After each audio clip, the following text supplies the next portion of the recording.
Donc, bonjour à tous, Louise Mancel. Donc, j'ai eu le plaisir de réaliser mon mémoire de fin d'études sur le sujet des freins et leviers aux reconnexions culture-élevage à l'échelle du territoire au sein de la mission RêV, entre février et septembre dernier. Depuis, je travaille en tant que coordinatrice technique élevage au sein de l'Association pour une agriculture du vivant. Et donc, je suis ici pour vous partager les grandes conclusions de cette étude.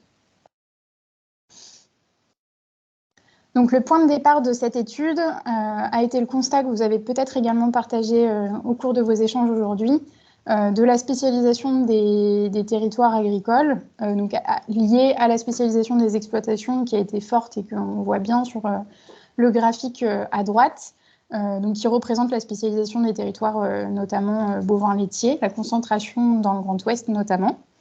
Donc finalement, le constat de l'étude au départ a été que cette spécialisation avait des limites, notamment en termes de bouclage des cycles biogéochimiques, et que les systèmes de demain nécessiteraient de réinventer ou de se réapproprier les interactions entre culture et élevage.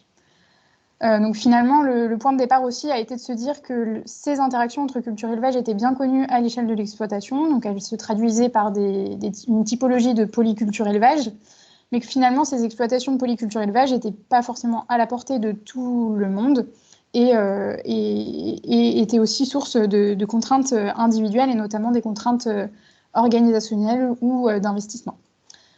Donc d'autres formes d'interaction se développent, cette fois-ci à l'échelle collective, donc entre plusieurs exploitations par exemple. C'est le cas qui a été étudié dans ce travail, qui sont une forme d'organisation innovante et dont nous avons pu observer le fonctionnement, les motivations initiales, et sur lesquelles aussi nous avons travaillé avec ces deux grandes questions, sur les freins et leviers rencontrés à la fois en phase de mise en place et en phase de pérennisation. Donc sur les dispositifs qui a été mobilisé dans ce travail, ça a été basé sur l'étude de 5 cas. D'abord, un cas d'échange entre agriculteurs, qui correspond finalement, par exemple, à des échanges de type paille-fumier. Donc, il y a un cas qui a été documenté à partir de travaux déjà publiés, par exemple, ou d'autres documents propres au projet. Et des entretiens semi-directifs complémentaires sont venus enrichir ces cas.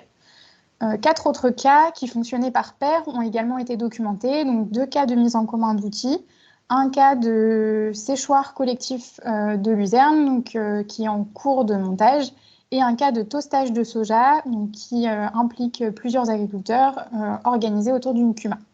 Donc pour préciser, le cas de séchoir collectif de luzerne implique une réelle diversité de profils d'agriculteurs et notamment des agriculteurs spécialisés en grande culture qui se diversifieraient et produiraient de la luzerne qui serait valorisée à travers ce séchoir par des agriculteurs, éleveurs laitiers notamment, qui utiliseraient cette luzerne dans la ration de leurs animaux. En échange, ils apporteraient au collectif leurs effluents d'élevage et du bois, du BRF, pour alimenter le séchoir. Donc 2 autres cas d'études ont été travaillés, donc cette fois-ci des cas de mise à disposition de surface, donc toujours sur un fonctionnement de paire, avec une mise à disposition de surface d'interculture, de couvert, à un berger, et une mise à disposition de parcelles de vignes à un berger, donc également un regroupement collectif au sein de l'appellation Châteauneuf-du-Pape. Donc, différents entretiens ont été réalisés auprès des agriculteurs directement impliqués dans ces interactions et auprès des autres acteurs qui avaient pu favoriser ces interactions, donc soit lors de la mise en place, soit plus tard. Et donc, le contenu de ces entretiens ont été analysés par une analyse thématique transversale et ce sont donc ces grandes conclusions que je vais vous partager aujourd'hui. Donc, rapidement, pour préciser sur la situation géographique des différents cas, donc volontairement pour balayer la diversité des territoires et avoir un panel assez large de contextes pédoclimatiques. Donc on a retenu des cas qui se répartissaient sur l'ensemble du territoire français, enfin, pas dans le Grand Est finalement, mais en tout cas qui étaient le plus répartis possible sur le territoire. Et sur les profils d'acteurs, donc comme je le disais, à la fois des agriculteurs, spécialisés ou non, lorsqu'ils étaient en polyculture élevage, spécialisés en élevage pour certains et en végétal pour d'autres, et puis d'autres interlocuteurs qui ont été ces intermédiaires qui ont favorisé les interactions. Donc, pour les profils d'intermédiaires, c'était des acteurs non agriculteurs qui avaient joué un rôle dans les interactions, donc soit des techniciens qui avaient participé à un moment donné, soit des personnes de CUMA. Donc nous verrons juste après quel type de rôle ils ont pu jouer. Donc sur l'initialisation de ces interactions, on a regardé les motivations qui avaient pu être celles des agriculteurs au départ. Donc bien sûr, d'abord des motivations d'ordre technico-économique, notamment pour les éleveurs, la recherche d'autonomie fourragère et protéique, et pour les polyculteurs ou pour les personnes spécialisées en production végétale, la recherche d'une augmentation des performances agronomiques de leur système de culture, donc notamment sur les thèmes de la fertilité des sols ou sur des débouchés pour la diversification des cultures. Finalement, ces moteurs technico-économiques étaient loin d'être les principaux, puisque des moteurs humains forts ont été exprimés par l'ensemble des agriculteurs à travers les notions d'entraide, de services rendus entre pairs, et puis vraiment une notion de collaboration. Les agriculteurs se sont souvent nommés entre eux des collègues. Donc une importance de ces moteurs humains. Donc pour étudier les freins et leviers, nous avons distingué deux phases. La phase d'émergence des interactions, puis une phase de pérennisation. Un projet était toujours en phase d'émergence, donc le projet de séchoir de Luzerne, et puis les 4 autres cas d'études étaient en phase de pérennisation. Donc concernant la phase d'émergence, les leviers qui ont été recensés dans ce travail sont notamment l'identification des partenaires, donc dans 2 des 5 cas d'études, qui est particulièrement importante lorsque les interactions sont initiées dans des territoires où les productions sont fortement spécialisées, donc où les agriculteurs qui recherchent un partenaire n'ont pas de réseau en commun. Donc finalement, le levier qui a été identifié dans ces 2 cas d'études a été de s'appuyer sur des réseaux existants, notamment des réseaux type CUMA, et sur des intermédiaires qui pouvaient faire le relais et participer à cette recherche de partenaires.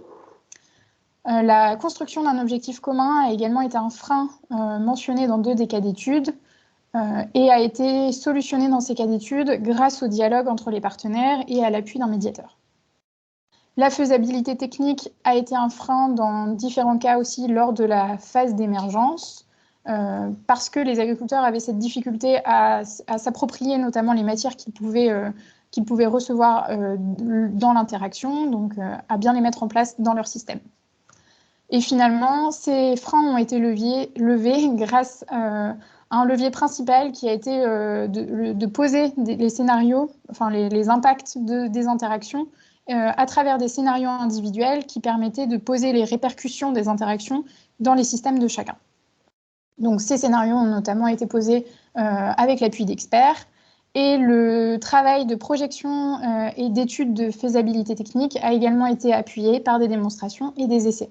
Donc qui a été notamment dans un cas d'étude un levier majeur pour rassurer les agriculteurs dans la faisabilité de l'interaction. Par ailleurs, des contraintes logistiques ont été mentionnées par l'ensemble des cas d'études, puisque c'est une limite forte, notamment sur les aspects organisationnels.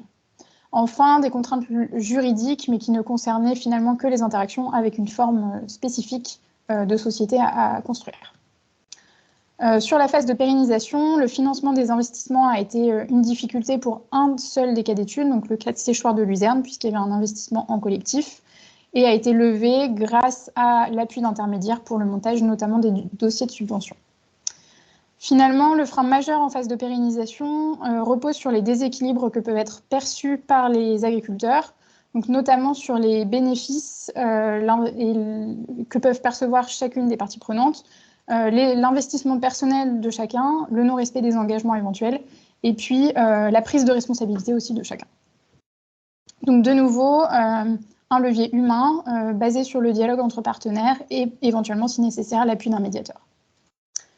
Et enfin, pour lever également ce déséquilibre, ont pu être observés des mécanismes d'adaptation des agriculteurs à leurs partenaires, qui est un levier fort pour la pérennisation des interactions, et qui est notamment permis par une meilleure interconnaissance des agriculteurs au fur et à mesure que l'interaction se déroule et qui leur permet de rééquilibrer le cas échéant.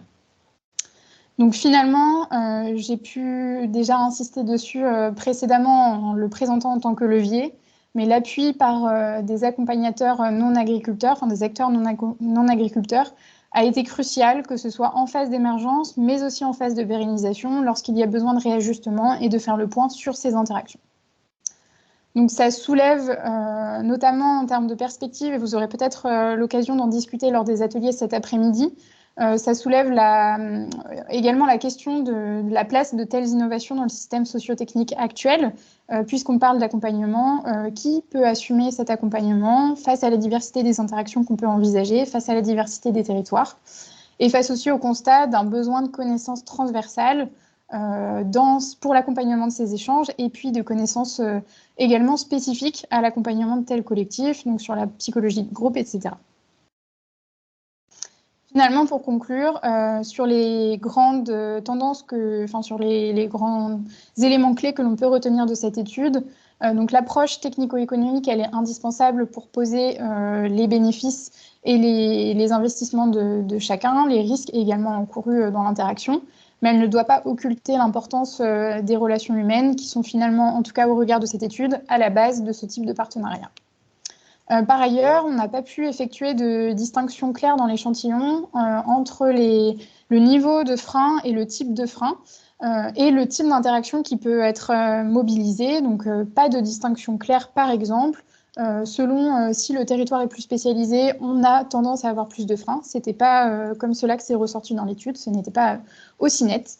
Donc, peut-être une spécificité de l'échantillon, mais en tout cas, pas de grande corrélation dans ce travail. Et enfin, donc je le redis, un accompagnement essentiel, que ce soit en phase d'émergence ou pour favoriser la pérennisation de ce type d'interaction.